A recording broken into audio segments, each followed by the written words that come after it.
do Grupo T de Comunicações, Eduardo Vaz, que é nosso jornalista que nos acompanha, e eu, João Barbiero, para bater esse papo gostoso nessa manhã fria aqui da região dos Campos Gerais.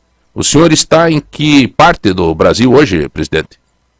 Eu estou em São Paulo, estou em casa, e eu queria, João Barbiero, cumprimentar você, cumprimentar o Márcio Martins, cumprimentar o Eduardo Vaz, e dizer para vocês que é uma alegria estar falando no programa de vocês, Manhã Total. É muito importante estar falando com o Estado do Paraná. E eu queria só dizer uma coisa para vocês. A pergunta, a entrevista, e eu tenho certeza pela qualidade de jornalistas que vocês são, tem que ser uma entrevista muito verdadeira, não há pergunta complicada, não há pergunta difícil. Eu tenho dito em todas as entrevistas que a única coisa que pode acontecer é eu não saber responder uma pergunta. Quando eu não souber, eu falo para vocês, não sei. Aí a gente pede para os universitários responder. Viu, presidente, mas fique tranquilo que não precisa o senhor pedir isso, transparência aqui, porque era o que ia ter, viu, presidente? Era o que ia ter, pode ter certeza disso. Presidente Lula, eu quero começar fazendo uma pergunta um pouco diferente. Para o Lula, o que é democracia?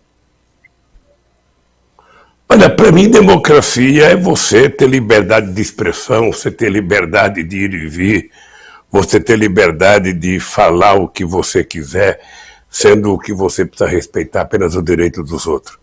Ou seja, no fundo, a democracia é você poder fazer tudo desde que você não tire o direito do outro fazer.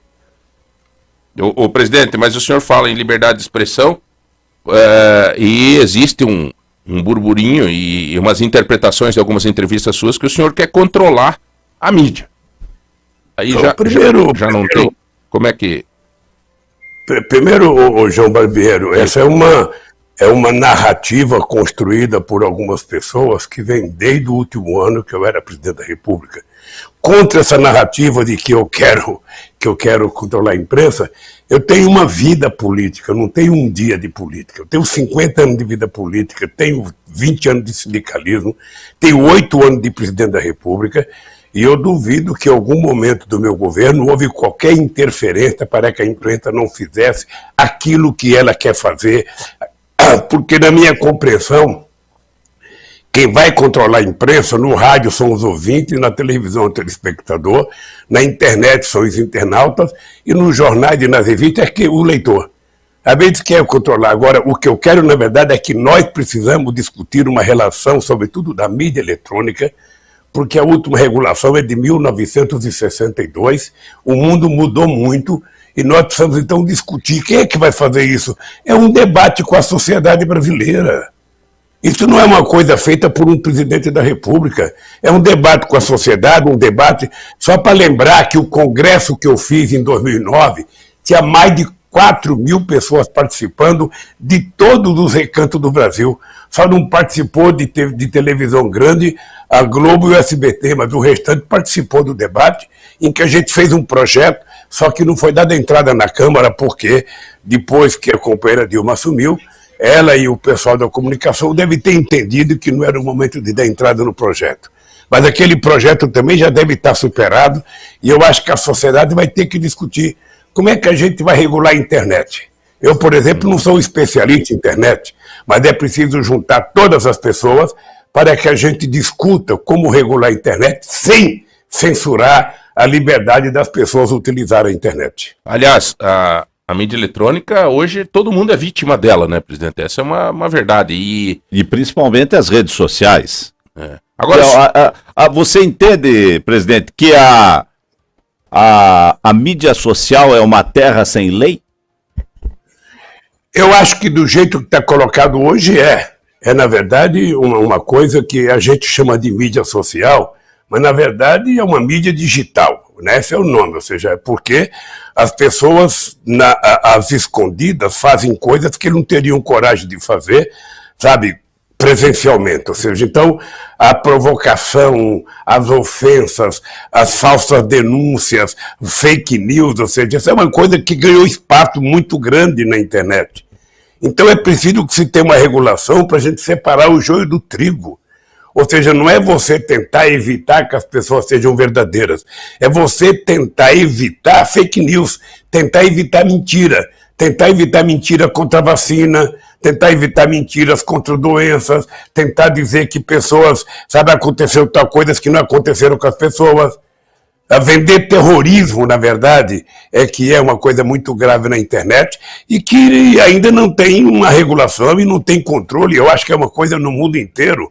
Possivelmente não seja nenhum debate só nacional, é preciso envolver, muita gente, inclusive um debate que pode ser coordenado pelas Nações Unidas para que a gente possa ter uma certa regulação e que a gente possa dormir tranquilo, sabendo que ninguém está propondo matar uma pessoa da sua família, dar um tiro em alguém, roubar alguém, Essas coisas é que não pode efetivamente ser utilizada pela internet como se fosse liberdade de comunicação. Na verdade, o termo regulação, que eu acho que amedronta, né, presidente, dá para se entender agora conversando com o senhor e dá para também, veja, o que nós estamos fazendo agora, a prática deste momento. Nós estamos numa rede de rádio, estamos numa Rádio Lagoa Dourada, com pessoas com total liberdade de pergunta, com total transparência para conversar, no mesmo momento, online, quer dizer, é oportunidade. Nós aqui estamos falando em nome da comunidade. E o senhor aí pronto a responder. Isso é mídia real. Isso é real. O senhor não acha que esses órgãos de comunicação vão ter mais credibilidade, presidente? Isso chama de jornalismo. Quando a gente estabelece uma entrevista com qualquer que seja a pessoa, não importa o perfil ideológico, que a pessoa pode ser perguntada e que a pessoa pode responder, sem que haja depois a divulgação de uma interpretação, é o verdadeiro jornalismo, é tudo o que a gente quer. Quem vai julgar efetivamente é quem está nos assistindo. Presidente, você acha que a mídia brasileira hoje, ela está, digamos assim, tendenciosa? Essa pergunta para mim não é muito válida, não, porque se der para você os dados dos últimos períodos, eu poderia dizer que ela foi muito tendenciosa. Eu poderia, por exemplo, dizer para você, que 80% do processo da Lava Jato foi uma invenção, montada pelo Moro e pelo Dallagnol para enganar a imprensa. A imprensa aceitou, divulgar as mentiras como se fosse verdade. Esse é um mal que causou à história do Brasil, ao desenvolvimento do Brasil, ao crescimento do Brasil, porque você pode combater a corrupção e tem exemplos extraordinários na Alemanha, na Coreia, ou seja, você pegou alguém que roubou, você prende aquele alguém que roubou. O que você não pode é destruir todo um sistema produtivo, a indústria de ar de gás, a indústria naval, a indústria de engenharia no Brasil, a Petrobras, que perdeu valores na Bolsa por causa de tantas as denúncias, quando você poderia ter prendido quem roubou e deixar a empresa com seus contratos funcionando normalmente. Então eu acho que a imprensa, no meu caso, eu vou dar um dado para você. Um dado que é verdadeiro. Em 9 meses, eu tive 13 horas de Jornal Nacional contra mim. E nem 1 minuto a favor. Sequer o meu advogado tinha direito de resposta. Nesses mesmos 9 meses, eu tive mais de 680 primeira página de jornais contra mim. Nesse mesmo período, eu tive 59 capas de revistas contra mim. Ou seja, depois que passou tudo isso, ou seja, todos os meus processos caíram, porque o juiz foi considerado suspeito quando deu a primeira sentença, alertado por mim. Vocês do Paraná são testemunha de que na primeira audiência eu disse, olha, você está condenado a me condenar porque deixou a mentira ir longe demais. E aconteceu o que estava previsto. Mas, presidente, o senhor não cometeu erro nenhum, presidente, nem o seu partido? Então, o senhor acha que realmente foi teve quais são os erros que foram cometidos que o senhor, se for presidente, não cometeria novamente? O Barbeiro, se alguém comete erro, esse alguém é punido. O que você não pode é acusar alguém de um erro que não cometeu. Isso que é o grave. Ou seja, qual é a punição que recebe um cidadão que te acusa de ladrão? Que destrói a tua família? Que destrói toda uma história e uma biografia que você construiu? O que sobra desse cara depois que prova que ele errou na acusação? Significa que o cara que está no Ministério Público tem que ser muito sério. Ele não pode ser moleque, ele não pode ser leviano. Ele, quando fizer acusação, ele tem que ter prova. E nós desmontamos todas as acusações, todas. Não tem uma hoje. Inclusive aquela que era mais grave, que era o PowerPoint do quadrilhão, que caiu ainda em 2017, pela 13ª Vara da Justiça Federal em Brasília. Ou seja, como é que fica esse cidadão que conta uma mentira deslavada para a sociedade, que a imprensa acredita nele e divulga de forma farta essa mentira? O que eu posso fazer depois? Me conte. Tá. E agora, presidente, o senhor, claro, vai pleitear ser presidente e acredita na sua eleição, e as pesquisas indicam o senhor em primeiro lugar, até o momento. Várias pesquisas. Este mesmo promotor, este mesmo Ministério Público, representante do Ministério, vamos dar nome aos bois, o Dallagnol e o Moro, os dois vão ser candidatos a deputado federal e vão puxar muito voto junto. E estão querendo fazer o quê? Fortalecer a Câmara para cuidar do seu governo. Como é que o senhor vai administrar isso se eleger? Primeiro, eles não têm o objetivo de fortalecer a Câmara. Porque, na verdade, eles tentaram destruir a política. Na verdade, eles tentaram destruir as instituições. Teve um momento que eles desacreditaram da Suprema Corte, desacreditaram o Superior Tribunal de Justiça, desacreditaram a Câmara, desacreditaram o Senado. Ou seja, teve um momento em que eles se colocaram como se fossem ungidos por um ser superior para ser o dono da verdade. Sabe aquela pessoa messiânica que acredita de forma, eu diria, muito radical numa coisa que não é verdade, mas ele vende como se fosse verdade? Eu acho maravilhoso que essa gente se candidate a deputado. Eu acho maravilhoso que essa gente entre no mundo da política. Que eles vão perceber que a política é muito mais complicada do que eles imaginavam quando estavam me julgando. É só ver os acordos que eles estão fazendo. É só ver qual é os partidos que eles estão entrando, que a gente vai ver qual é o perfil de seriedade dessa gente. Então, eu sinceramente acho que o fato de eles entrar na política é muito importante.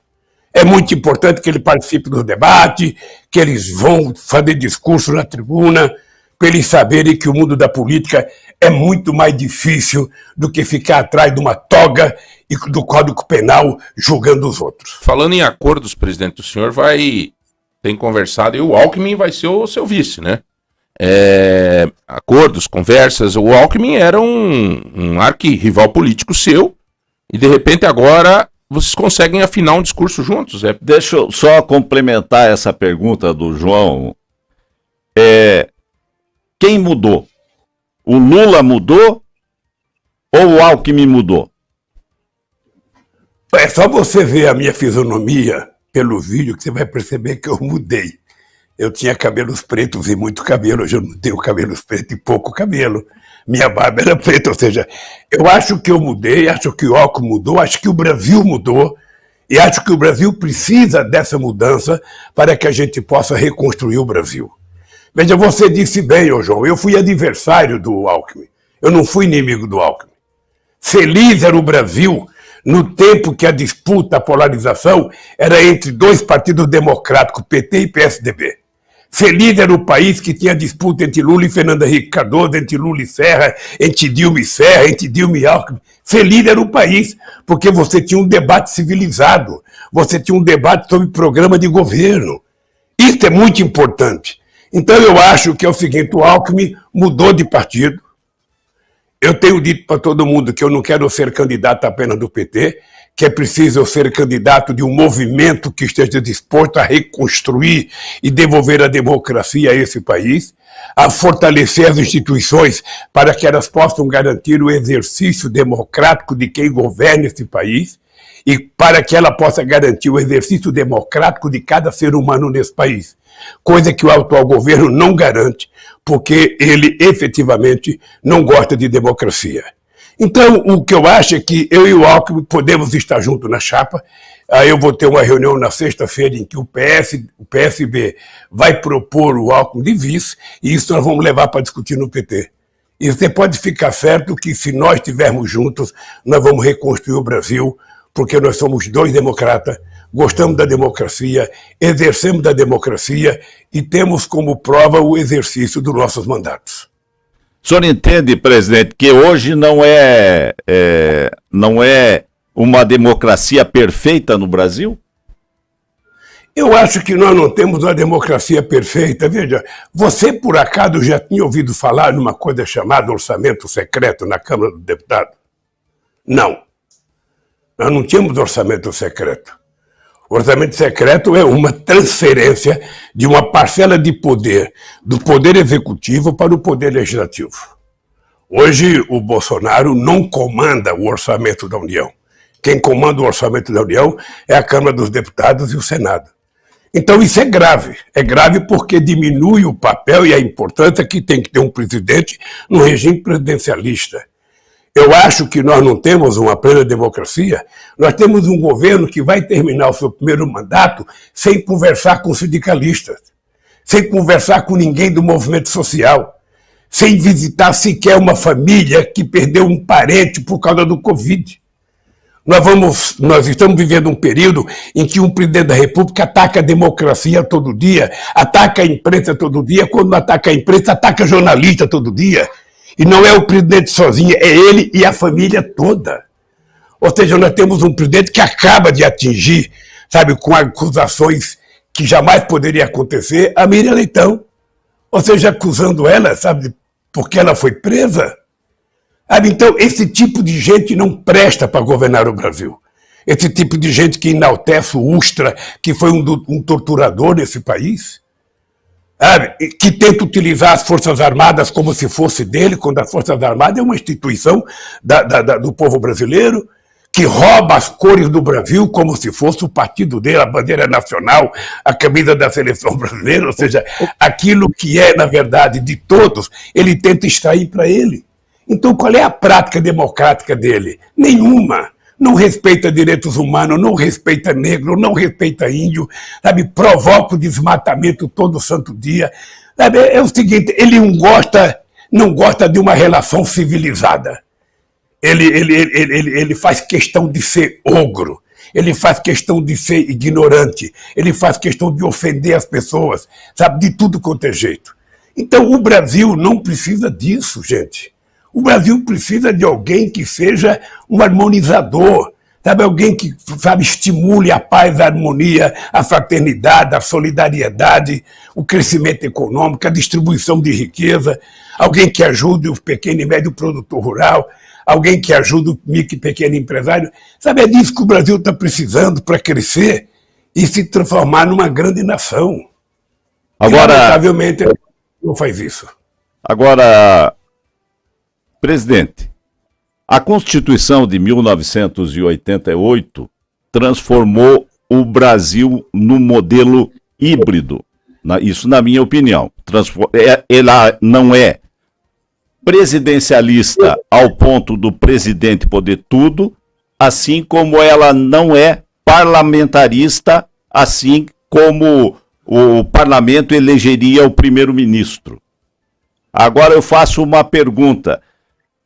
Como você vê a formação desses blocos na Câmara de Deputados ao longo desde 88 para cá? Você inclusive já participou lá, você foi deputado ao seu tempo. E essa formação de blocos, hoje se fala muito no tal do Centrão. Mas como é que é fazer uma administração em que você tem que combinar com a Câmara aquilo que você vai fazer? Ô Márcio, eu fui constituinte e, na verdade, a maioria estabelecida na Constituinte, que era liderada pelo PSDB, eles estavam fazendo uma Constituição parlamentarista, acreditando que na hora que fosse fazer o plebiscito, o povo iria votar para o parlamentarismo. E aconteceu o inverso, a gente tinha uma Constituição parlamentarista e o povo votou pelo presidencialismo. Então ficou uma coisa meio confusa, em que tem muita interferência no Congresso nas decisões do governo. Eu acho que isso não é de todo mal, porque eu não gosto desse regime presidencialista absolutista. Eu acho que é importante que o presidente saiba que sempre tem uma outra instituição que pode frear os ímpetos de um presidente da República, pensando sempre no melhor para o povo brasileiro. Eu acredito que o Brasil é um país que tem vocação presidencialista. Nós não temos... É que as pessoas tratam o Centrão como se fosse um partido político. Nós temos poucos partidos políticos no Brasil. Eu posso dizer para você com muito orgulho que eu sou o presidente de honra do mais importante partido político existente no Brasil, em tamanho, em grandeza, e qualquer pesquisa que você fizer e você perguntar qual o partido da sua simpatia, você vai ter o PT com 29, com 20, com 22 e vai ter o segundo com 1%, porque os outros partidos não existem, se transformaram em cooperativa de deputados. Sobretudo agora em função do fundo eleitoral, ou seja, virou verdadeiro pequenas e médias empresas, ou seja, as pessoas ficam disputando deputado, até a janela foi criada agora como se fosse o campeonato europeu, a sua janela para contratar as pessoas dos países de terceiro mundo. Eu acho isso ruim, eu acho que os partidos deveriam ter programa, ter manifesto, os partidos deveriam ser uma coisa mais séria, para que a sociedade pudesse confiar, ao votar na pessoa, votar no partido. Porque tem muita gente que acha que é importante não ter partido, eu quero votar na pessoa. Acontece que a pessoa precisa ter alguém para discutir, alguém que defina a sociedade, tem que ter alguém para debater, e nós não temos. O Centrão não é um partido, o Centrão é um agrupamento de deputados que se juntam ao governo por interesses. O Centrão não existia até a Constituição de 88. Você não faz acordo com o Bloco, o Centrão. Você faz acordo com partidos. Acontece que hoje está difícil fazer acordo com partidos porque a grande maioria dos partidos, a direção apita muito pouco, as lideranças apitam muito pouco, porque agora com o orçamento secreto a relação é individual com cada deputado. Então os partidos ficaram mais fragilizados. Veja, eu tenho em mente que nessa campanha, Márcio, nessa campanha nós vamos ter que fazer um trabalho imenso para fazer com que o povo leve muito a sério a eleição para deputado e para senador. Se a gente quiser fazer mudanças substanciais para melhorar a vida da sociedade, significa que você tem que ter uma outra qualidade de deputados e deputadas. E o povo tem que saber disso. O povo tem que saber que se ele colocar uma raposa no galinheiro, a raposa não vai tomar conta da galinha e do galho, ela vai comer. Então, se você vota em deputados que pensam exatamente de forma antagônica ao que a sociedade pensa, significa que esses caras não terão, sabe, nenhum sentimento de privatizar a Petrobras, de privatizar a Eletrobras, como privatizar a empresa de fertilizante no Paraná, sabe, na perspectiva de que ia melhorar, e não melhora. Hoje nós temos um problema sério, tenta-se jogar a culpa em cima da Ucrânia, mas é um problema de responsabilidade. Eu comecei a construir uma fábrica de ureia em Três Lagoas e uma de amônia em Uberaba, isso foi paralisado. Porque o Brasil sempre deixou para fazer amanhã o que poderia fazer hoje.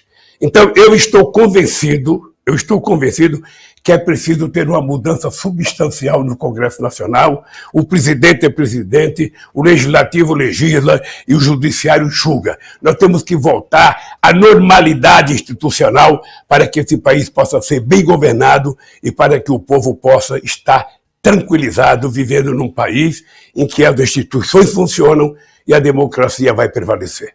Agora, só para completar essa questão, numa das primeiras intervenções suas hoje, se disse o seguinte, que você quer ser presidente ou de um grupo, não só do PT, mas sim de um grupo de partidos.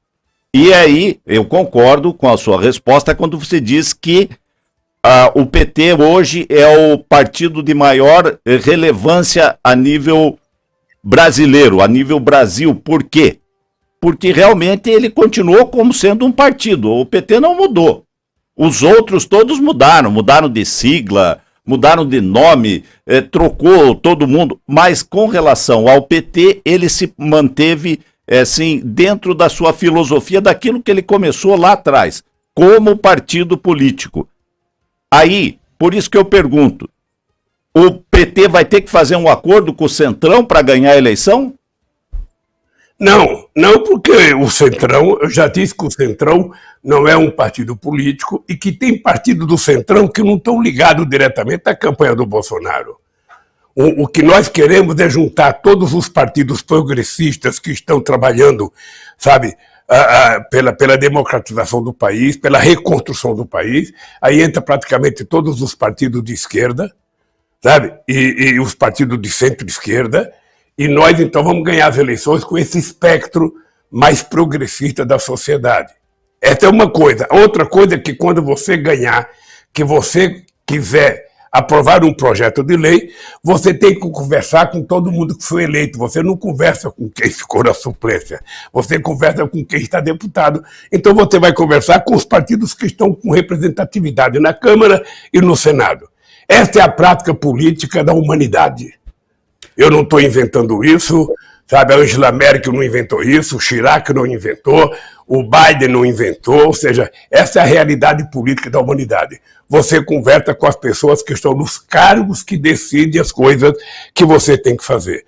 Porque quando eleito, você manda um projeto, as pessoas que são contra você não são obrigadas a votar o teu projeto tal como você quer. As pessoas podem querer fazer emenda, as pessoas podem querer aprovar um outro dispositivo, e aí é que começa o exercício da democracia, da negociação política. Ô, presidente, o senhor falou a respeito do Partido dos Trabalhadores. Eu gostaria de saber, presidente, qual é a sua relação hoje com a ex-presidente Dilma Rousseff e se em uma eventual eleição sua ela poderia vir a ocupar algum cargo na esfera federal dentro de um governo seu? Olha, deixa eu te dizer uma coisa, meu caro Eduardo. A primeira minha relação com a Dilma é uma relação, eu diria, mais do que excelente. É ótima porque eu gosto muito da Dilma, sabe? Tenho um carinho muito especial por ela. Acho que ela foi vítima de uma grande mentira contada nesse país da pedalada, porque o que estava em jogo, na verdade, não era só fazer o impeachment da Dilma, era evitar que o PT voltasse ao governo em 2018. Era isso que estava em jogo, na verdade. Veja, eu te confesso, eu vou dizer com muita clareza, quando a Dilma me chamou para ser ministro, eu tive uma conversa com a Dilma até quase meia-noite, e eu insisti que eu não poderia votar porque o Palácio não cabe 2 presidentes da República.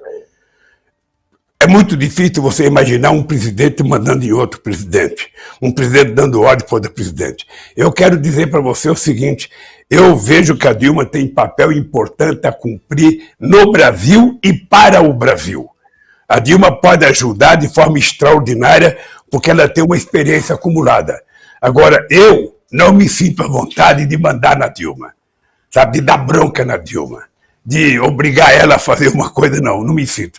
Eu acho que é muito difícil, ela sabe disso, porque eu disse para ela quando eu fui convidado numa situação anômala, uma situação delicada, sabe? E a Dilma sabe que eu aceitei muito contra a minha vontade, porque eu achava que não ia dar certo, sabe? E eu acho que não dá certo.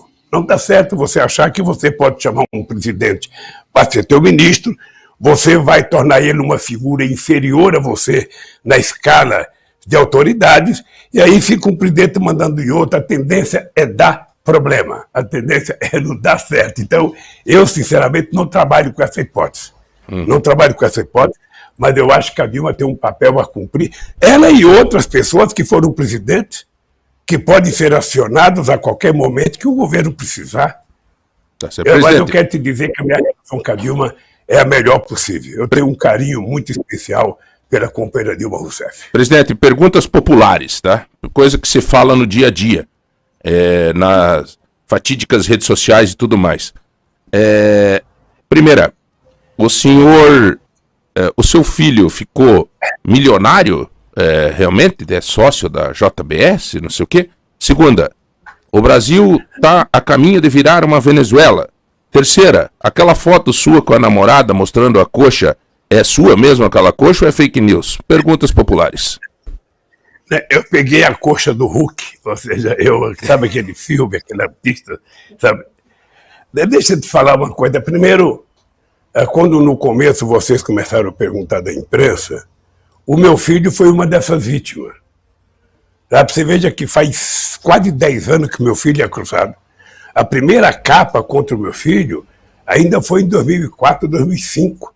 Entretanto, eu tive a oportunidade, junto com a minha ex-esposa, com a Marina, com o Dr. Calil, de visitar o Roberto Tivita antes dele morrer no Hospital Sírio-Libanês.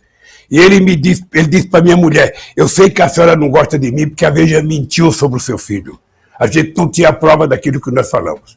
Eu falei: olha, Roberto, eu não vim aqui para discutir meu filho, eu vim aqui só para te fazer uma visita, tá? E fui embora. Tá? Pois bem, nunca se provou nada contra o meu filho. Entretanto, já disseram que ele tem carro de prata. Uma vez eu vi uma fake news lá no Uruguai, um carro, uma McLaren, sabe? Uma Ferrari de prata, que é do Lula. De repente disseram que o meu filho é dono de todos os gados que tem no estado do Pará, que tem no estado de São Paulo, de Minas Gerais, sabe? E meu filho vive de aluguel no apartamento que ele mora. É isso que eu acho que precisa ter uma certa regulação, porque as pessoas não podem destruir a vida dos outros. As pessoas não têm o direito de destruir a vida dos outros. Eu acho que você precisa ter a tranquilidade, sabe, de não permitir que a tua vida seja destruída por conta de uma mentira. Porque quando se conta uma mentira contra você, sabe, se coloca como manchete. Quando diz a verdade, coloca com letras pequenas, que 1% de quem leu a manchete não vai ler o desmentido. Então não é possível. As pessoas que fazem isso têm que ser punidas. As pessoas que fazem uma denúncia falsa, essa pessoa tem que ser punida. Sabe, essa pessoa, se depois do processo aquele acusado foi inocente porque não tem prova, quem fez a acusação tem que pagar. Não pode ser assim.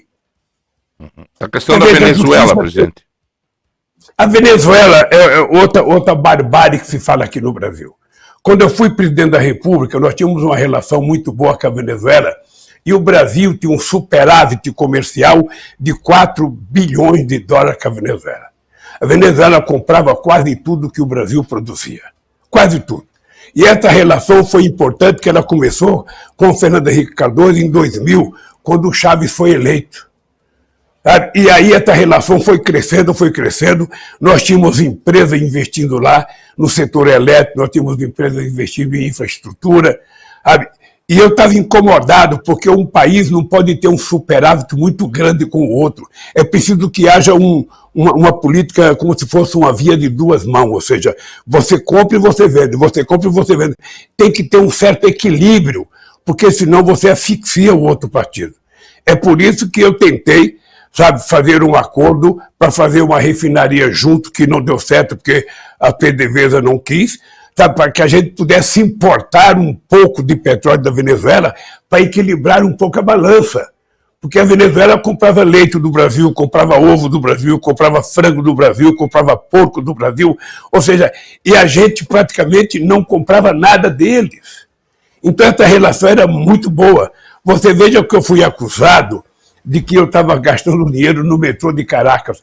Quem começou a fazer o metrô de Caracas foi o Fernando Henrique Cardoso, quando era presidente, e começou correto. Começou correto, porque um país do tamanho do Brasil, ele pode financiar, com dinheiro emprestado, obras em outros países, sim, como o mundo investiu no Brasil. Mas com todos os problemas internos que nós temos, presidente? Mas com todos os problemas internos que nós temos? Veja, o problema é que quando você faz investimento, você não está tirando dinheiro do mercado interno porque é um dinheiro emprestado. É um dinheiro que o empresário brasileiro não tomou emprestado. Aí você empresta e você está fazendo o quê quando você empresta? É importante prestar atenção. Você está, na verdade, exportando engenharia. Quando o Brasil é o único país do mundo, presta atenção nisso. O Brasil é o único país do mundo que, quando o BNDES empresta dinheiro para fazer uma obra no exterior, tudo que vai ser utilizado e todo o serviço é da engenharia brasileira. Então, na verdade, o Brasil está exportando serviço, está exportando engenharia, termina sendo uma coisa lucrativa quando você vende e uma coisa quando você recebe. É a coisa mais normal do planeta Terra. É a coisa mais normal. O Brasil se desenvolveu assim. Houve investimento da Inglaterra, houve investimento dos Estados Unidos, houve investimento do Canadá, houve investimento da Alemanha, houve investimento da Holanda, houve investimento da Noruega. porque senão o Brasil não teria se industrializado. Então é preciso parar de pensar pequeno, é preciso parar de pensar nanico. Você não está tirando dinheiro do orçamento, você está fazendo dinheiro emprestado, sabe, que as pessoas pagam juros, pagam o principal e ainda pagam pelas importações que faz de nós. Agora, presidente, você quando faz isso, você não está usando o seu crédito para passar para alguém que não tem crédito? Não. Você está fazendo uma operação comercial. É simplesmente isso, é uma operação comercial. Eu vou te contar uma história. Essa rodovia, essa binacional, que sai do Acre e vai até Lima, uma rodovia que liga o Brasil ao Peru, que liga o Acre ao Pacífico, na verdade, essa rodovia ia ser financiada pelo BNDES. Tá? Aí o presidente Toledo encontrou empréstimo mais barato em outro banco. Ele não fez. Simplesmente ele não fez. Mas o que ele fez? Ele continuou contratando empresa brasileira para fazer a obra. Sabe? É muito importante que a gente pense nisso. Um país como o Brasil, um país grande, todos os países que estão no G20, por exemplo, sabe? Se puder emprestar dinheiro para desenvolvimento da África, por exemplo, o Brasil empresta dinheiro para Angola. Não tem como o Brasil perder dinheiro em Angola, porque o Brasil tem recebíveis garantido, que é o petróleo. Sabe? Então o Brasil está exportando engenharia, exportando serviço, emprestando dinheiro e recebendo dinheiro, sabe, com os juros que o Brasil determina, e ainda o Brasil exporta para lá todos os produtos que são utilizados para fazer aquela obra. É um negócio realmente importante para um país que tem vocação, tem tamanho, tem população para ser protagonista internacional. Presidente. Só as pessoas que pensam pequena é que acham que o Brasil... o Brasil está fazendo o metrô de Caracas. Quem começou a fazer o metrô de Caracas foi Fernando Henrique Cardoso e foi correto. E o Brasil está exportando peças, o Brasil está exportando quase tudo para fazer o metrô, além de receber o dinheiro, sabe, emprestado. É uma coisa vantajosa para a empresa, sabe, e para o Brasil. Ô, presidente, por que o agronegócio acredita um temor muito grande na sua pessoa? Qual é a explicação que o senhor acha? Eu acho que você deveria perguntar para alguém do agronegócio, porque, veja, eu digo sempre o seguinte, o agronegócio, toda vez que quiser conversar comigo, ele sabe que tem um interlocutor, porque foi eu que fiz a medida provisória 432, se não falha a memória, 432 de 2008, que a gente fez um financiamento, ou seja, era uma dívida de quase 89 bilhões de reais, e graças àquele projeto de securitização da dívida da produção agrícola brasileira, a gente salvou a agricultura brasileira. Pode perguntar para qualquer agricultor que ele sabe disso. No tempo que a gente era presidente, eles compravam uma máquina dessa grande que você vê, sabe, plantando e colhendo, tá, com juros de 2% ao ano, financiada pelo Finame. Agora não tem Finame. Então agora, se eles quiserem dinheiro emprestado, eles pagam 14%, pagam 18%. Sabe? Eles sabem que o nosso governo foi extraordinário para eles. O argumento que eles têm é que os sem terra invadiam muita terra. Os sem terra não têm histórico de invadir terra produtiva. As terras que os sem terra ocupavam eram fazendas improdutivas e tornava elas produtivas, como está vendo agora os sem terras, são o maior produtor de arroz orgânico da América Latina. Então, os sem terra têm dezenas de cooperativas hoje funcionando e produzindo bem. Então, eles vendiam a terra para o governo, porque quando os sem terra ocupavam, quem desapropriava era o governo. E muita gente tirava proveito disso para vender suas terras. Então, eu não sei. Eu, sinceramente, não sei. Eu acho que eu tive uma boa relação. Aliás, um dos ministros da agricultura meu foi o Renaud Stefanes, sabe, aí do estado do Paraná, sabe, que foi um extraordinário ministro, a quem eu devo gratidão pelo trabalho que ele prestou a esse país. Sabe, então, eu não sei porquê. É uma questão ideológica, talvez eles gostem do Bolsonaro, porque o Bolsonaro financia, já fez decreto liberando o fuzil, liberando metralhadora, liberando não sei quantas mil caixas de bala. Eu acho que é isso que eles gostam do Bolsonaro, porque benefícios para a agricultura tem poucos. A carência de novas lideranças. Esse é um tema que eu gostaria de abordar com o senhor, porque o seu partido também é prova disso. Tanto que hoje está aí, candidato a presidente, pré-candidato, o presidente, né, o senhor. O que acontece nesse país, presidente, e o que deveria ser feito para ter novas lideranças? Eu tenho o Haddad aí, mas também não é mais nova liderança, digamos assim. Mas qual é o problema que falta nesse país para ter novas lideranças? A gente roda e estamos sempre na mesma roda. Olha, meu caro João, não confunda liderança com candidato. Candidato pode ser qualquer um. Teve mais de 35 anos, você pode entrar no Mercado Livre e procurar candidato. De vez em quando a imprensa tenta encontrar um candidato. Faz 2 eleições que se insinua lançar o Huck como presidente. Você tem muita gente nova se lançando candidato. Se o problema fosse esse, liderança nova, você vai num berçário. Sabe, você vai ter gente muito nova. Liderança é uma coisa que nasce com o passar do tempo. Você não cria um Brizola todo dia. Você não cria uma figura como o Requião todo dia no estado do Paraná. Você pode ter um senador, mas você não terá um Requião. E você pode não gostar do Requião por conta do comportamento político e ideológico dele. Mas poucos estados tiveram senador da qualidade como o Requião, que, para minha alegria, vai ser candidato a governador pelo PT. Você não cria uma Arraes todo dia. Você não cria o Eduardo Campos todo dia. Você, depois que o Ulisses Guimarães morreu, nunca mais o PMDB achou um presidente da qualidade do Ulisses Guimarães. Porque a liderança é uma coisa que não é feita em uma universidade. Mas às vezes não é por falta de oportunidade, presidente. Eu não concordo totalmente com o senhor nesse tema, porque primeiro que procurar no berçário eu acho que seria bom, porque você pega a pureza da criança, sabe, que já nasce, o nenê nasce puro, tal. Mas ele não poderia ser candidato a presidente, obviamente, até porque não tem idade, que é uma das coisas que a lei eleitoral exige. Mas eu te digo o seguinte, a oportunidade, os jovens às vezes não conseguem ter essa oportunidade porque os coronéis dos partidos não permitem. Não é verdade, não é verdade. Eu vou lhe dizer uma coisa, eu vou lhe contar a minha história. O PT nasceu em 1980, quando só tinha MDB e Arena.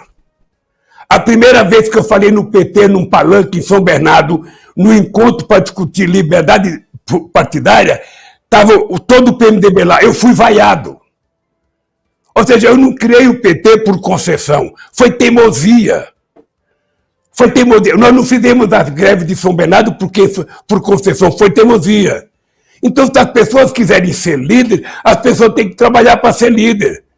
O líder é aquele que trabalha mais, é aquele que se dedica mais, é aquele que ouve mais, é aquele que viaja mais, é aquele que participa das coisas, ele vai sendo e vai se transformando numa referência. Esse é o líder.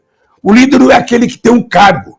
O líder é aquele que as pessoas o querem como líder. É diferente de um candidato. Eu já fui candidato, eu sei como que é essas coisas. Você acha que de vez em quando, agora no Brasil, estão procurando uma tal de uma terceira via.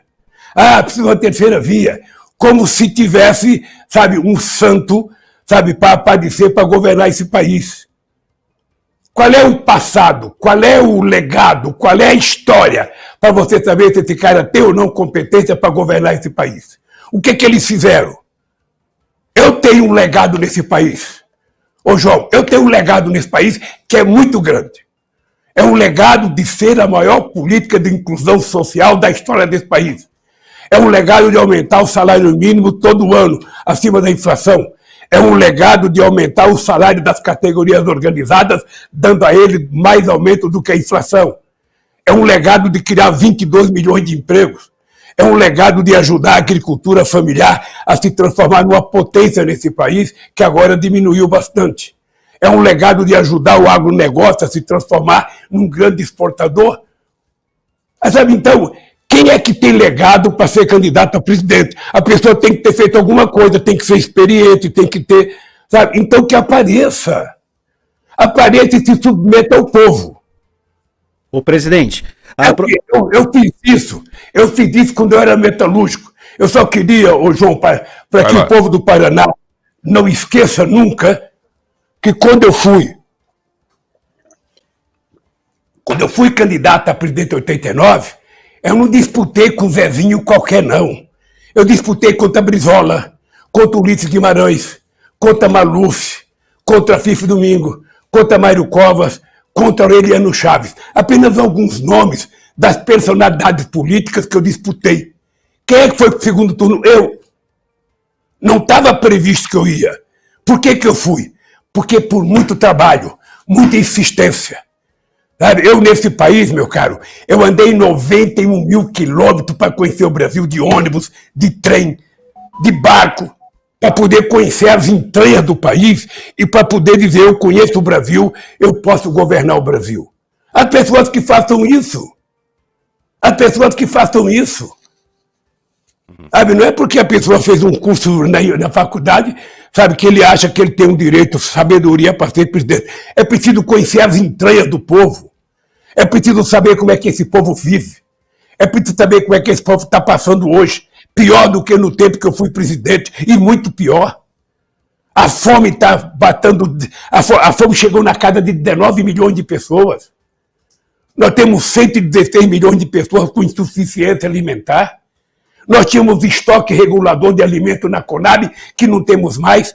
Olha como é que está o preço do feijão, olha como é que está o preço do arroz, olha como é que está a inflação, olha como é que está o preço do gás, o preço da gasolina, o preço do óleo diesel. Uma vergonha. Presidente, o senhor não teve, o senhor não teve no seu mandato, não estou dizendo que essa política está correta, mas se o senhor tivesse no seu mandato uma pandemia, a própria guerra da Ucrânia, como é que o senhor ia administrar tudo isso para não chegar nesse caos que está?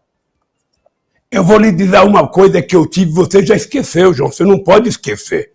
Eu tive a crise mais importante, que é a crise de 29. Eu tive a crise do subprime.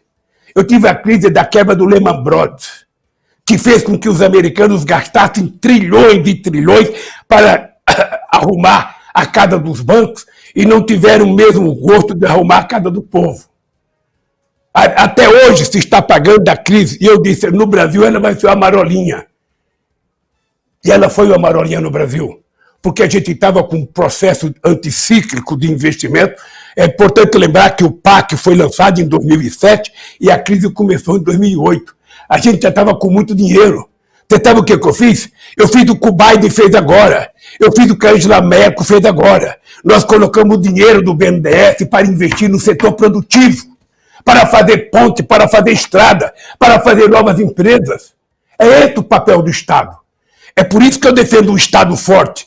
Porque o Estado forte não é aquele que o Estado é empresário, é aquele que o Estado é indutor do desenvolvimento. O Estado, ele não tem que fazer, ele tem que alavancar o crescimento econômico, investindo naquilo que é importante para o Brasil, e foi o que nós fizemos. É por isso que eu deixei a presidência com um crescimento de 7% do PIB. E o comércio varejista crescendo quase a 14%. Agora, presidente... Isso é no Brasil.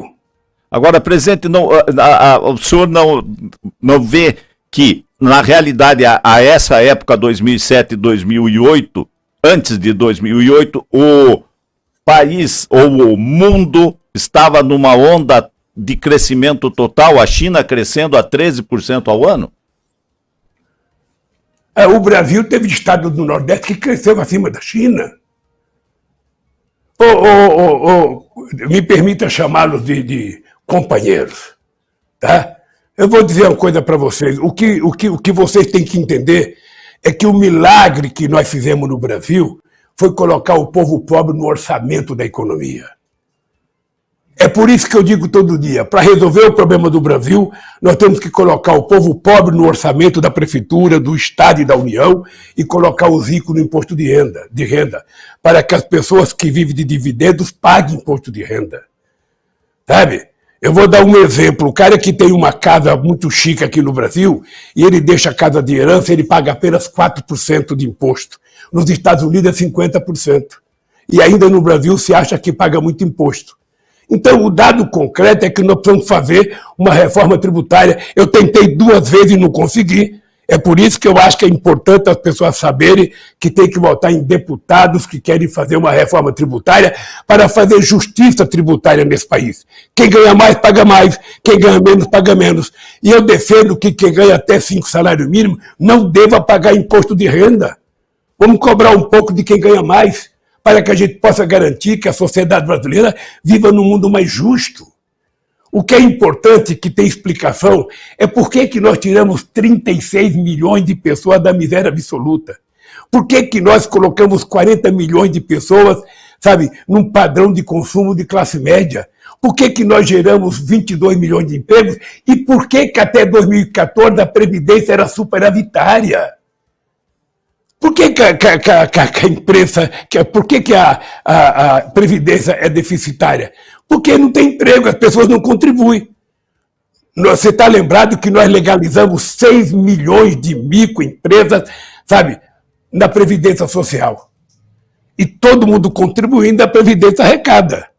Não adianta depois fazer uma reforma para jogar o custo em cima da classe trabalhadora ou prejudicar o trabalhador. Presidente, eu queria fazer uma relação com o que o senhor falou aí, por exemplo. O senhor deu a cara para bater, foi, pegou ônibus, viajou, lutou, foi candidato contra Brizola, conseguiu chegar a ser presidente da República, passou por tudo isso, enfim.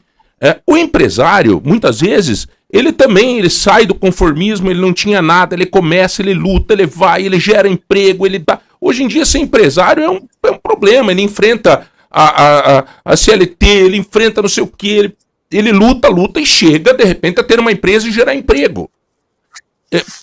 Será que não está faltando um pouco também de ver esse empresário como um cara que gera emprego, que teve coragem? Não tem problema, não tem mal nenhum dele ser rico.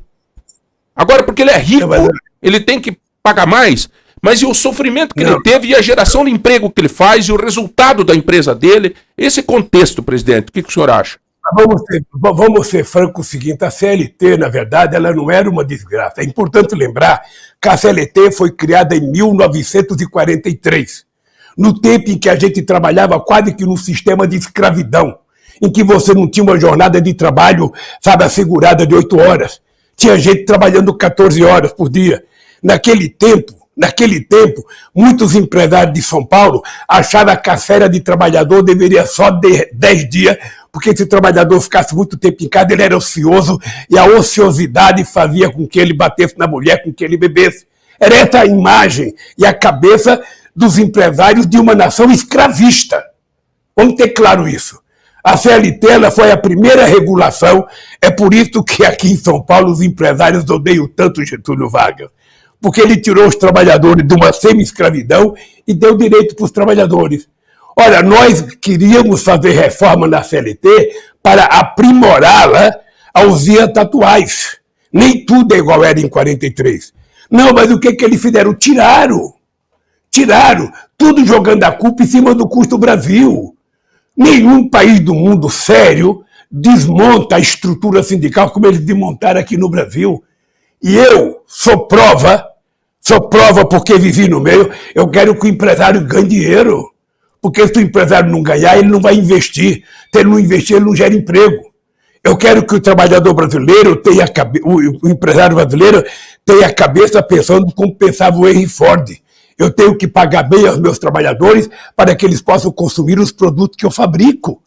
É lógico. E é razoável pensar assim. Ou seja, o empresário que acha que o trabalhador tem que ganhar pouco, de que o trabalhador não tem que ter aumento, que não tem que ter sindicato, é um empresário atrasado. Porque o empresário moderno, ele precisa de um sindicato forte para sentar numa mesa de negociação e negociar. Nós não estamos mais no tempo da escravidão. Nós estamos no tempo da liberdade, no século XXI. Então, quanto mais forte o sindicato, mais negociação será feita e melhor será tratado dos trabalhadores. E eu posso te dizer, porque eu vivi 27 anos no chão de fábrica. Todo trabalhador quer que o patrão ganhe dinheiro. Todo trabalhador quer que a fábrica progrida. Porque se a fábrica não progredir, se a fábrica não produzir, não tem o emprego que ele precisa. O que nós brigamos é para ser bem remunerado pelo trabalho que nós prestamos. Agora, o que é verdade é que na hora de pagar tributo, a gente tem que pagar proporcionalmente ao que a gente ganha. E eu vou te dizer, no Brasil, aqueles que vivem de renda e de dividendos não pagam mais do que um trabalhador que ganha 3 mil reais por mês. Agora, proporcionalmente, o trabalhador paga muito mais. Presidente. Então, o que nós precisamos é fazer uma política tributária justa, sabendo que as pessoas precisam sobreviver. Se o Estado for forte e tiver recurso, o Estado será um Estado capaz de induzir o crescimento econômico de forma regional, porque nós precisamos também ter um projeto de desenvolvimento regional. Você não pode permitir que só os estados mais fortes sejam desenvolvidos. É preciso espraiar esse desenvolvimento por todo o território nacional. O Acre merece uma indústria igual ao Paraná, igual ao São Paulo, igual a Minas Gerais. Sabe, é preciso que a gente leve que tipo de indústria? Uma indústria que se adequar à realidade do Acre, que se adequar à questão da preservação ambiental, porque é uma região mais delicada e que ainda tem muita floresta em pé. Então é para isso que o Estado tem que ser forte, para ele ter capacidade de pensar. Sabe, o Estado, nós precisamos gerar novos empregos, não é isso? Ô, João, então o que nós temos que fazer? Nós temos que juntar os empresários, juntar o governo, juntar as universidades e pensar que tipo de emprego nós precisamos criar para que a gente possa enfrentar essa nova fase do capitalismo, essa nova fase da humanidade, em que as pessoas estão deixando de ser humanas, sabe? Estão virando praticamente a vítima da internet, porque é pela internet que a gente compra, que a gente vende, que a gente paga a conta, sabe? Então, que emprego nós vamos gerar? Qual é a qualidade de emprego para essas pessoas? Se o Estado não sabe, nós temos que chamar as universidades, os empresários e falar, olha, nós vamos ter que ver como trabalhar nesse mundo, sabe, nesse mundo digital. Que tipo de emprego a gente vai fazer? Ah, é o Uber? Não, não. O Uber não pode voltar a ser escravo, ou seja, o cara tem o carrinho dele, trabalha, sabe, quando ele fica doente ele não tem nenhum problema de seguridade, quando ele se acidenta ninguém cuida da vida dele, ele não tem sábado e domingo, ele não tem férias. Não, é preciso que a gente estabeleça uma organização.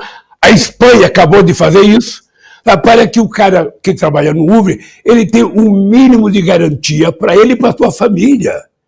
O cara que entrega alimento, ele tem que ter um mínimo de garantia, ele tem que ter descanso semanal remunerado, ele tem que ter jornada de trabalho, ele tem que ter férias, porque senão ele voltou a ser escravo.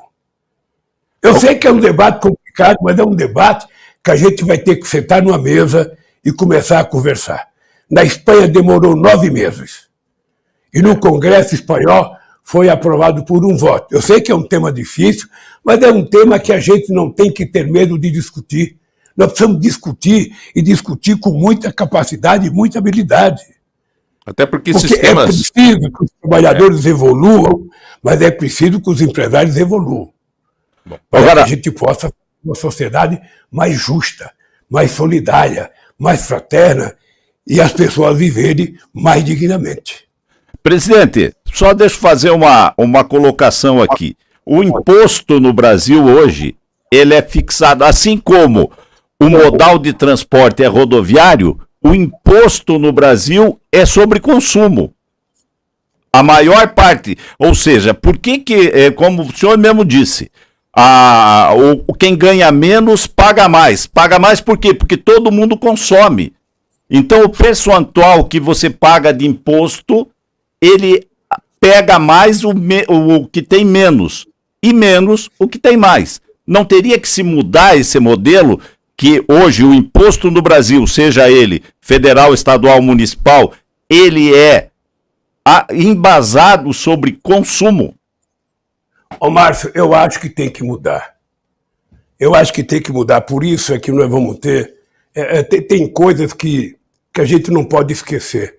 Em abril de 2007, se vocês estiverem lembrados, nós mandamos para o Congresso Nacional uma proposta de política tributária. Essa proposta foi aprovada pelos 27 governadores de 2007. Foi aprovada por 27 representantes das federações de empresários do Brasil. Foi aprovada pelas lideranças sindicais e foi aprovado pelos líderes no Congresso Nacional. Quando eu mandei ela para o Congresso, ela não andou, ela parou. Sabe? Então, o que acontece? É preciso a gente construir uma proposta tributária que tribute menos, sabe, o setor produtivo, sabe, e pode diminuir também no consumo, mas o que nós precisamos saber é o seguinte: a forma adequada possivelmente não esteja na minha cabeça, a forma adequada talvez não esteja na sua cabeça. O que nós precisamos, Márcio, é fazer um debate pensando no Brasil. Sabe, qual é o Brasil que nós queremos? Eu, em 2007, eu estava construindo, através do embaixador Samuel Pinheiro, antes pelo Luiz Buxiguem, uma proposta que Brasil que a gente queria em 2022, quando a gente completasse 200 anos de independência, que será agora, sabe, em setembro desse ano. A verdade é que o Brasil que nós vamos chegar no dia 7 de setembro é um Brasil mais incerto, é um Brasil menos independente, é um Brasil com menos política externa, é um Brasil com menos aliados, é um Brasil mais empobrecido, é um Brasil com mais fome, é um Brasil com menos jovens das universidades. Esse Brasil, então, piorou do ponto de vista do atendimento da sociedade. É preciso que a gente dê uma chance para o Brasil. Por isso que essa será uma coisa. Quando eu tomar posse, sabe, se for candidato e se ganhar as eleições, eu vou dizer para você, a primeira coisa que eu quero fazer é uma reunião com os 27 governadores de estado para que a gente defina um programa de investimento em obras de infraestrutura nesse país. A gente começar já a partir de janeiro, saber o que a gente quer, para a gente não perder tempo e começar a fazer aquilo que é necessário ao Brasil. Da mesma forma, nós temos que pensar na educação, como recuperar o padrão educacional que nós deixamos nesse país. É importante lembrar que quando eu cheguei na presidência, a gente tinha 3,5 milhões de jovens na universidade, e é importante lembrar que a gente deixou 8 milhões de jovens. É importante lembrar o significado do ProUni nesse país, do Reúne, o significado do FIES nesse país, o significado do Enem. Essas coisas todas estão diminuindo. Essas coisas todas estão acabando. Por quê? Porque o Estado foi tomando decisões equivocadas, na minha opinião. Obviamente que teve a crise, a pandemia exigiu um dinheiro a mais, mas é importante lembrar, para a gente não ficar, sabe, que o Bolsonaro herdou só do lucro, do dinheiro que nós temos lá fora, quase 800 bilhões. Para a gente não esquecer, é importante lembrar, o Bolsonaro herdou só do dinheiro que nós temos, sabe, com a reserva que nós fizemos, porque o Brasil não tinha reserva internacional. O Brasil, quando eu cheguei no governo, devia 30 bilhões para o FMI. O Brasil não tinha dinheiro para pagar suas importações. Nós fizemos uma reserva de 370 bilhões, que quando o dólar subiu, o Brasil fez uma reserva, um lucro de quase 800 bilhões. Esse dinheiro o senhor Bolsonaro utilizou. Tá? Então, parte do dinheiro gasto para enfrentar a crise foi um dinheiro que nós deixamos nas reservas internacionais. É importante falar para a sociedade saber as verdades nesse país, porque a sociedade está cansada de fake news mentirosos todo dia. Bom, presidente. Então, meu caro, é o seguinte, uma reforma tributária é necessária e não é a reforma que o Lula quer. Não é a reforma que o Márcio quer, ou que o João Barbeiro quer, ou que o Eduardo Vaz quer. Não. É a reforma que o povo brasileiro entender que seja necessário para melhorar tanto a arrecadação, tanto a melhorar a qualidade dos tributos, como a gente melhorar a aplicação desses recursos com a participação da sociedade. Presidente, para encerrar, presidente. E por que é possível? Porque quando eu era presidente, eu fiz 74 conferências nacionais. Todas as políticas públicas foram definidas em conferências nacionais. É possível fazer isso? É só o presidente ter compromisso com o povo e fazer as coisas ouvindo o povo. Eu duvido que tenha um presidente na história do Brasil que recebeu mais empresários do que eu. Eu gostava de receber, gostava de discutir, gostava de ouvir. Eu criei um Conselho de Desenvolvimento Econômico e Social que participavam 90 pessoas, a maioria empresários. E muitas das políticas que nós colocamos em prática foram decididas pelos empresários. Então, alguém que quer governar esse país precisa governar para todo mundo, ouvir todo mundo, mas tem que ter um compromisso maior com as pessoas mais necessitadas.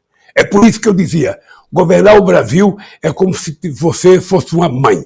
Governe com coração de mãe. Você ama todos, você gosta de todos, mas aquele que está fragilizado é que vai ser pego no colo, que vai receber um cafuné especial.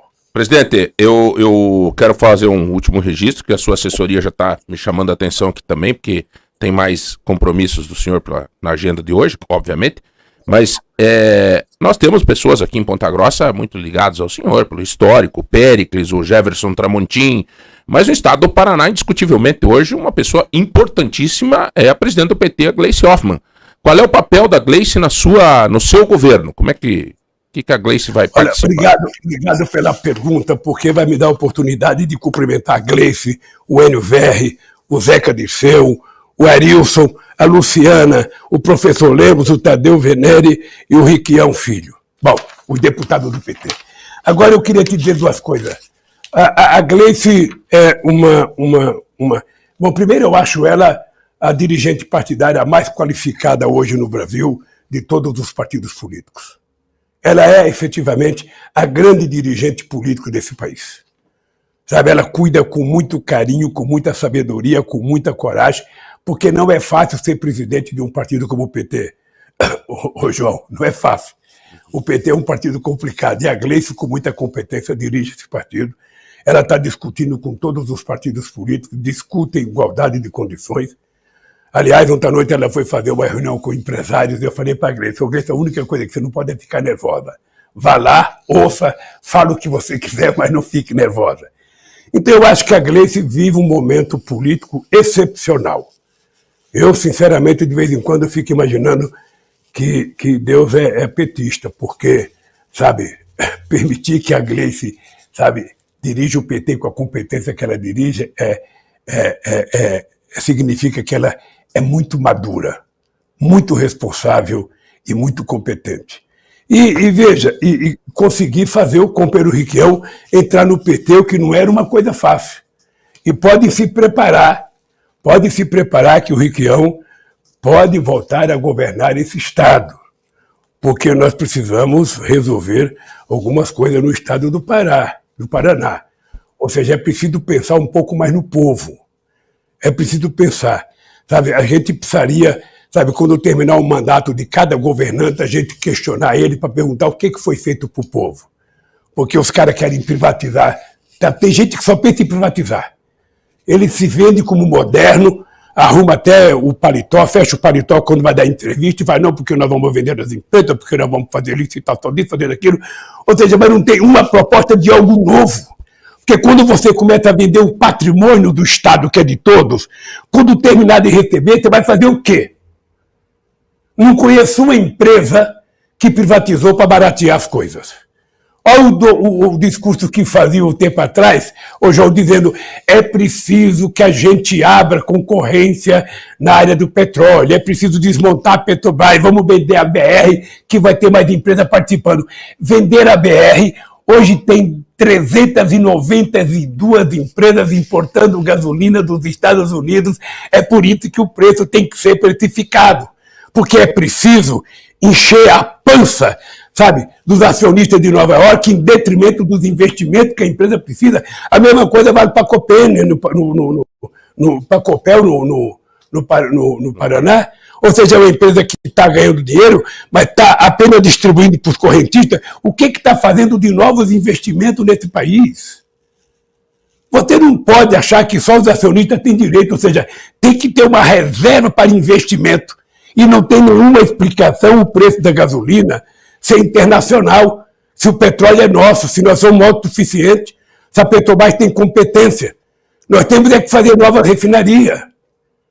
Sabe, nós, quando viemos aqui na refinaria Getúlio Vargas, resolver o problema da refinaria, reformar ela para ela ficar mais moderna, ou seja, a gente não queria que ela fosse privatizada. A gente queria que ela fosse uma empresa brasileira e, se fosse necessária, sabe, que a gente aumentasse a capacidade produtiva dessa refinaria. Porque hoje o Brasil não tem capacidade de refinar porque não fez refinaria. Quando eu estava na presidência, a gente estava fazendo mais uma no Ceará e mais uma no Maranhão, simplesmente pararam. Como pararam a fábrica de fertilizante. Então, meu caro, é o seguinte, esse país tem jeito. Esse país só tem que eleger alguém que goste do Brasil, alguém que goste do povo brasileiro e alguém que não goste da boca para fora. A gente tem que saber se essa pessoa conhece o Brasil, se essa pessoa convive com esse povo. Quantas vezes esse cara que está falando ficou desempregado? Quantas vezes esse cara morou em bairro que dá enchente? Quantas vezes esse cara passou fome? Tá? Porque essa ligação com o povo é necessária para que a pessoa tenha compromisso. Senão o cara ganha as eleições e fica só. É preciso cuidar da política fiscal. É preciso fazer um teto de gasto. Olha, o teto de gasto só faz quem não tem competência. Eu aprendi esse negócio de teto de gasto com a dona Lindu. Minha mãe era analfabeta, a gente recebia um pagamento no final do mês, vinha dentro de um envelopinho amarela, a gente entregava o envelope na mão dela, ela pegava o dinheiro, separava, esse é para aluguel, esse é para padaria, esse é para o supermercado, esse é para pagar o homem de vocês. Se sobrasse, gastava em alguma coisa, se não sobrasse, não vai gastar mais. Tem capacidade de endividamento? Tem, então faça endividamento que você possa pagar. Se não tem, não faça. Agora, quando você faz um teto de gasto, e o único objetivo do teto de gasto é você evitar dar aumento de salário e evitar fazer política para melhorar a vida do povo, esse teto de gasto não vale. É por isso que eu sou contra o teto de gasto. Bom, acho que terminamos, presidente. Já, o senhor tem outros compromissos. Eu quero agradecer a oportunidade de estar conversando com o senhor aqui. Muito obrigado, Eduardo Vaz. Obrigado, Márcio, também pela oportunidade de nos dar de estar conversando com o Paraná através da tua rede de comunicação. E ao presidente Lula, boa sorte na sua caminhada, que todo esse discurso obviamente se concretize com sua força, com seu dinamismo, com seu trabalho. Para encerrar, presidente, que tipo de música o senhor está ouvindo nessa fase da sua vida?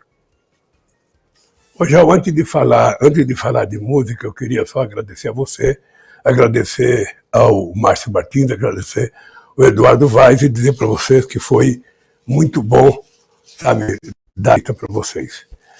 Eu, na verdade, agora tenho pouco tempo para ouvir música, cara, porque eu tenho trabalhado muito. Uhum. Eu levanto 6h30, ou melhor, levanto 5h30 da manhã para fazer minha ginástica, sabe? Depois eu começo a trabalhar às 8h e estou parando 11 horas, meia-noite só para trabalhar. Uhum. As músicas que ouve é o Stuka, sabe, que está cuidando dessa gravação aqui, sabe, mexendo os pacoá todo dia, dos assessores, dos candidatos a deputados, ou seja, e tenho ouvido as músicas que o pessoal está fazendo para minha campanha, que tem umas muito boas, muito engraçadas, sabe, e é isso, eu tenho trabalhado muito. Eu fiz uma visita no Rio de Janeiro e eu tive o prazer imenso de jantar na casa do Chico, jantar na casa do Gil, jantar na casa do Martinho da Vila, depois na Bahia jantar na casa da Daniela Mercury, com muitos artistas. Eu estou fazendo uma agenda cultural. Quando eu for no Paraná, também eu vou querer fazer tudo. O meu sonho é fazer um discurso na Boca Maldita. Fazer um discurso. E depois eu quero ir ver se a gente encontra um grupo de artistas para a gente jantar e ouvir um pouco de música. Um abraço Lula no coração, obrigado, querido, para vocês, um beijo no coração. Valeu, Lula, um abraço. Olha aí, tudo bem. Fechamos então, essa... Fizemos a nossa parte, né, Márcio? Aqui é o seguinte, aqui fala